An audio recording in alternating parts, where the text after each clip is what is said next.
Good afternoon, everyone. Very sorry the camera quality is a bit crap on my laptop, but I think it's more important what I'm saying today. Now, as you'll know, recently, unfortunately, my best friend, unfortunately took his own life. I've been over it. I was a bit in bits. The last video I found out on the 23rd of October, and it's just, I mean, it's I'm not gonna ever get over it. It's always gonna be, it's something you never ever like. Though it don't feel real at times. It's like I think you see in films or like programs or something, but like, when I think like Jesus, like it has happened to me, and how like it was a funeral on Wednesday, and seeing primary school people from 10 years ago. It basically, primary school I went to had a church next to it, so we always had to. It was a Catholic primary school, so we always would go to church once or twice a week. We'd have our plays there and that, and to be back there, it was crazy. Like, so, the end of his life is being like, the funeral is happening where it all began in a way. You know what I mean? Our friendship began, and you're seeing all primary school people not seen in about 10 years, primary school teachers. Then when you're getting older, it's football coaches. It was an absolutely draining one. And today I'm trying to talk. I don't know how long it's going to be, 10, 15, 20 minutes, but I think it really is crucial that we get talking. I don't think any issue is so small that, like, we always have this natural thing, like, we don't want to put our issues onto other people. We don't want to be like, because we might be like, it happens to me, people sometimes come to me and they'll be like, say, oh, I'm sorry for worrying about that, like it's silly or something, but I'm no pro or anything. I've realised recently, there was a lot of underlying issues for me. Since I'm a child for years, I've been going on about how various stuff has affected me. Alopecia, I've been depressed, I've been socially anxious, and I've never really properly like gone for help. It's very much like my own thing. Yeah, back to the gym Monday, get eating right. It's not that simple. Mental health really isn't, because at the end of the day, you had one lad who, on the outside, he seemed quite well. He was. I mean, at the time, I think he lost a bit of his routine. He was up. He was going somewhere for uni, and he dropped out, but he was still living there. Then he was coming back down to his normal hometown, then going back to uni. It was a bit erratic towards the end. But, he always seemed he was the strongest lad I knew, the fittest lad I knew, unbelievable at football. Handsome chat. It just seemed to like have everything going for him. And for me, you could see me. I had clear issues, health, anxiety, but he clearly was. He had the weight of the world on his shoulders, and it'd be very much. There's a bit, I suppose, a bit of guilt there. I was with him the day before that apparently, the incident happened, and you feel a bit selfish, a bit guilty, like just wish, because I'd rather him cry on my shoulder than have gone to his funeral on Wednesday, because it wasn't just me that was broken. He was a very popular man, way more popular than me. I had girls coming up to me who didn't know me. They know me through, like, I was carrying the coffin, and that was one of the people. So there was a lot of people who didn't know me at the funeral. We had quite a one-to-one friendship. As I said, I had years of social anxiety, but he was a very loyal friend during that time. And he was always my oldest friend, but when we got together, it was like, proper childhood times, very one-to-one. He played a bit of FIFA. He brought out the childhood time. It's like when we were together, little stuff like playing football at the park. We always did that stuff, even at the age of like 22 now. I mean, a month ago, went and had a little one-to-one in the park for hours ago. Friday night, last time I spent with him, we were playing just playing FIFA. We did very simple stuff, and those memories reign supreme. The little stuff, I ain't got loads of stories. Some people do. We had big groups where he went on holiday with and stuff, and they had all these great tales. But for me, I'd give anything just to sit in the garden with him and have a couple of Copperbergs, because I'm quite I struggle to concentrate on stuff. I've noticed that recently. My attention span's awful. I struggle to be present. But with him, I could sit with him for hours and be entertained. That's how much a great person he was. And seeing his parents at the funeral have to give that speech, it's just absolutely horrendous. So, in a way, I've made this to try and, whether 50 people see this, 100 people, if it resonates with one person and they, want to go and get help or open up to someone, then that's great. Because I'm on that journey myself now. I've realised, because it's come to tail, he had therapy sessions, he was seeing, meant to see a psychotherapist and all sorts, his mum was saying. So he was, seeking help. He just had the weight of the world on his shoulders, unfortunately. So I suppose, like, going forward, what can I do? I believe it's done something to me where I think for months I wasn't quite right, and then it's took this absolute tragedy for, like, obviously I've been crying most days, I've been in absolute bits, but it's took this to realise that you can't brush mental health under the rug. It's not a case of just get on with it. I think I need to now start trying to get to the bottom, trying to get to the roots of, why I'm like this, where can we go forward. Now I'm just going to take a minute to say what issues I think I have. Now, I've tried getting in contact with some therapists because I've had a lot of people, actually when I've spoken to people, I've had a couple of people say that I could do with some CBT. Unfortunately, everyone I've got in contact with has said it is a few month waiting list. So I think I might explore just going to the doctors. I've never been to I went when I was like 17, just about general anxiety.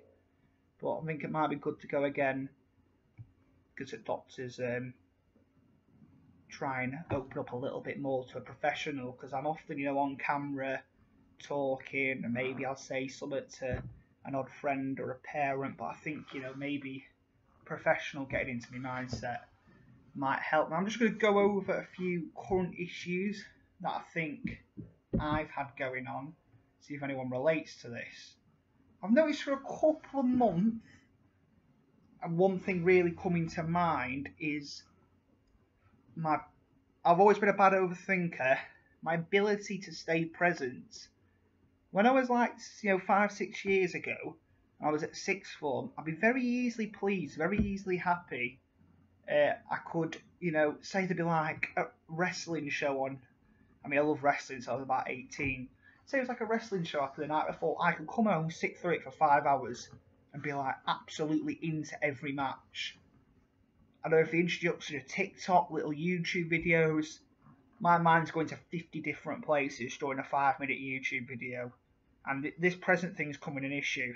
I'm at work, sometimes even staring out into deep space, just thinking of stuff. I have quite a boring job. I'm a bit sick of it. I've done it for quite a while. I think maybe something to engage me a little bit more, might help a little bit with that. But yeah, my focus has been a massive issue.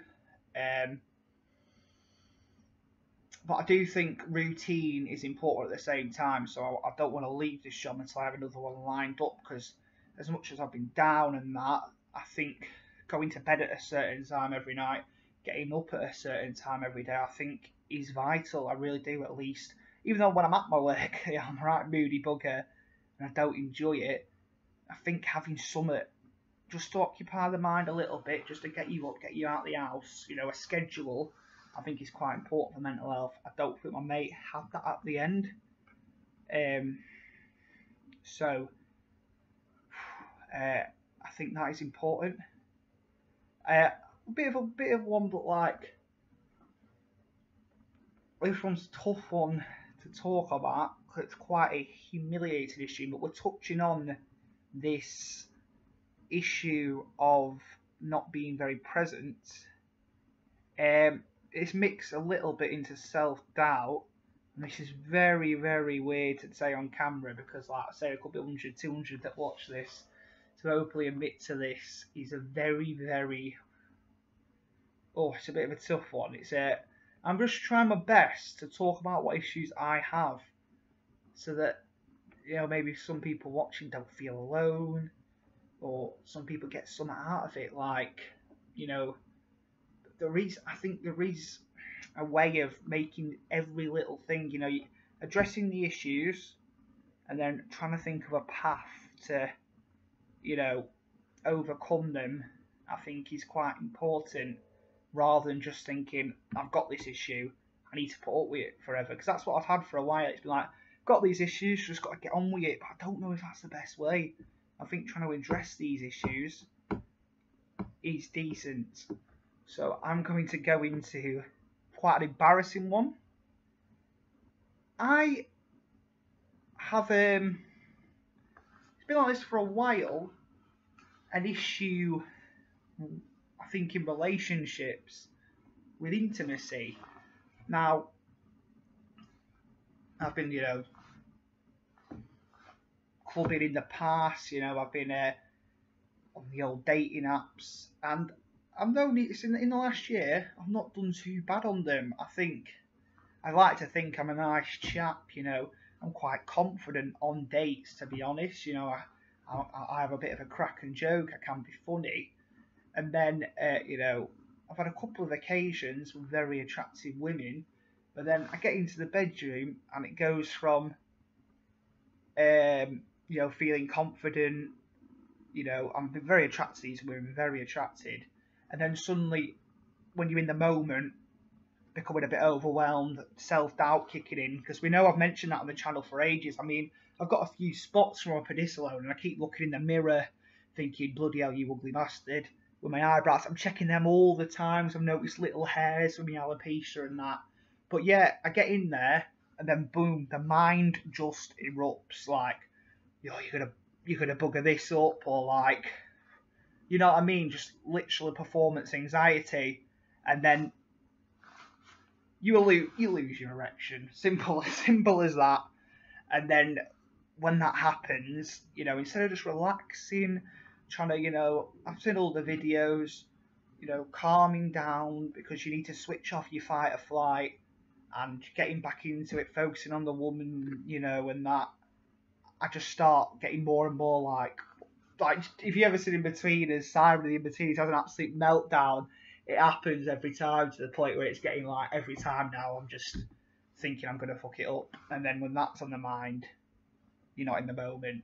So just, I don't think anyone's going to be having that issue here, but like, I feel like at 22 it's quite a bit embarrassing.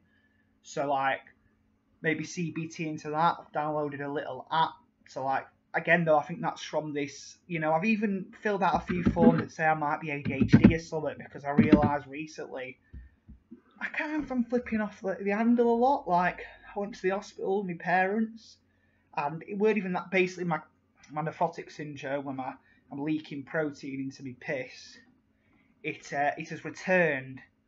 Now, the doctor laid out a very simple path. You go for a rituximab infusion. I've had this infusion now. I'm going to refuse to see what it's done. But because I heard that it returned, I get in the vehicle after my dad's taking me home, and I am just going mental at everyone. I've lost the plot. I'm like, he's back. Like, my dad's trying to be like, oh, you just go for this rituximab infusion. I'm like, you're not a doctor. Like, just being really horrible, because I fly off the handle. I don't think logically. And then about 10 minutes later, I was like, yeah, it's annoying it's come back, but there's a plan in place. I don't have to be in hospital. Sorted. I've got a very good kidney doctor.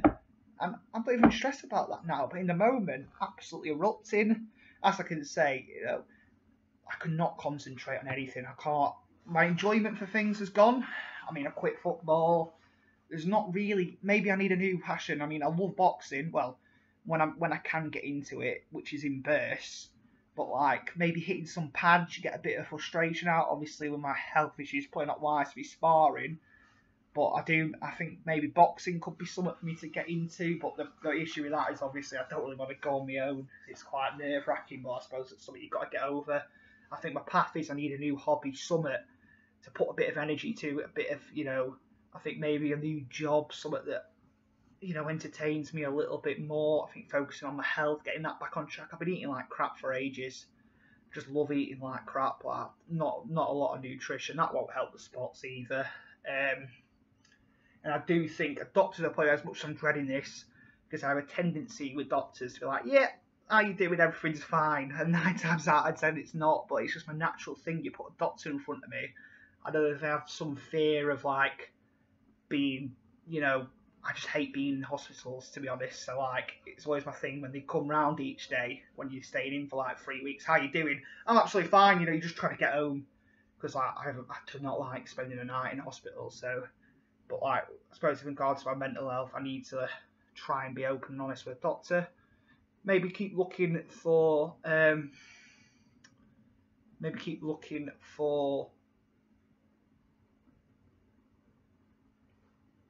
therapists. There we go.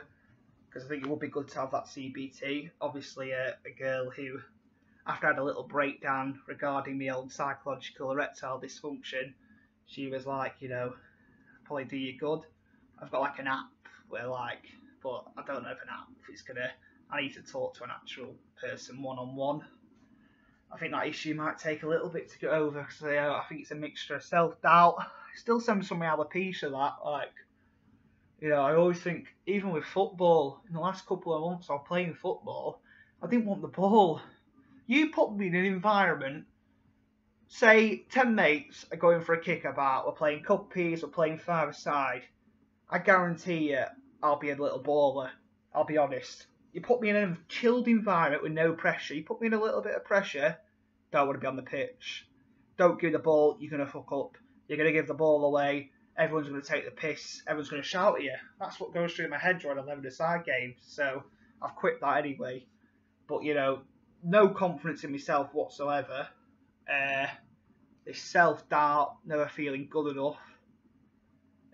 But I know you should focus on yourself. But, like, I do think it's nice having, going on dates with someone, having a relationship. I'm still talking to the individual where this issue occurred with. But it is a bit embarrassing as a man, humiliating, every time it happens. It is grinding my gears a little bit, but it's not as simple as just be in the moment, because my mind's, I can't be in the moment with anything. So that's what I'm saying, maybe a bit of CBT, maybe a little bit. I don't know really how it works. I'm struggling to find actual places to go for mental health as well. Like this video is just me rambling on about my issues so that people can get comfort that there is other people aren't struggling, I guess, out there. But I can't tell you the answers to them necessarily, because I'm still figuring out myself. I don't necessarily know where to go. I mean, I had a look. Technically, I looked at 1 or 2 places, and they've said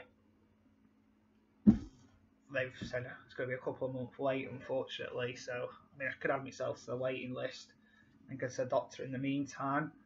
But I think, there's a lot going on at the minute. I mean, it's absolutely just some days I block stuff out with my mate. Some days I get little like flashes back to us doing stuff. And there is a little bit of guilt there as well, where hopefully it'll go away. I just think, was I being like selfish with my own issues the last couple of months? I was moaning to him a lot about stuff that seems so insignificant now. Little stuff like someone at work next door, not even in the place I worked, started telling people that I'm dodgy for some reason. And I was moaning. I think the day before, the day where I saw him for the last time, I just kept going on and on about that, because when something happens, it's just on my mind non-stop, and I guess, I feel a bit selfish for just rambling about that, when he clearly had the weight of his world on his shoulders, and I asked him how you doing, and he was just like, yeah, I'm fine, you know what I mean? Because some people can't, it's hard for some people to talk about their issues. I guess that's why I'm trying to do this, because I know I have issues, and at least I'm saying it, you know what I mean? At least I'm admitting it. I just don't know how to overcome them yet, but I know there's issues there. I have been a bit isolating myself, which I know is not the best thing to do, but it's like, a lot of my friends are just going out, getting pissed, you know, just traditional pubs and that. And he was somebody who was more chill. You just go around. We didn't need to go to a pub or anything, but it feels like all my other friends, you know, it has to be something like, yeah, let's go out, have a big night, you know what I mean? So I've just sort of isolated myself away from a lot of them, to be honest. So this current minute, I say, do have technically friends, but not seeing anyone in a while. I'm simply just going to work, coming home, and playing Football Manager. That's all I'm doing. Well, the job's great in my gears, to be fair, as well. But yeah, a lot of stuff there. I don't know if this video has helped anyone. I don't know if anyone's still watching, to be honest. Fucking 20 minutes of over 20 minutes of an ASMR cami job. I mean, fair play to you if you're still watching. But yeah, he was a Liverpool fan, and what his dad, at the end of his speech, said, "You'll never walk alone, son." I keep hearing that at night. Fucking hell, Jesus Christ. But yeah, what a horrible, cruel world we live in. He was a great lad, though. He was a great lad, and seeing, it's just, please, if you're watching this and you're having trouble, please talk to anyone. Please just try and talk to anyone. You know, I'm not going to tell you, get to the gym, you know, you go to the gym once you feel like these are under control, however long that takes. Mental health, you know, you look at Tyson Fury, he says exercise is what's fixed him, to be honest, and I'm sure, you know, he feels better exercising than if he didn't, but you can see he's still very up and down if you watch like the documentaries and stuff. He's still very up and down. There's no simple fix to mental health, there really isn't. I don't know if you'll ever be fixed if you have the issues. I don't know, just think you learn little strategies, little coping mechanisms. That's what I'm looking at trying to get into for myself. But yeah, just a fucking absolute, you know, it's just knock after knock, but this is the greatest knock I'll have to overcome in my life. But what a great man.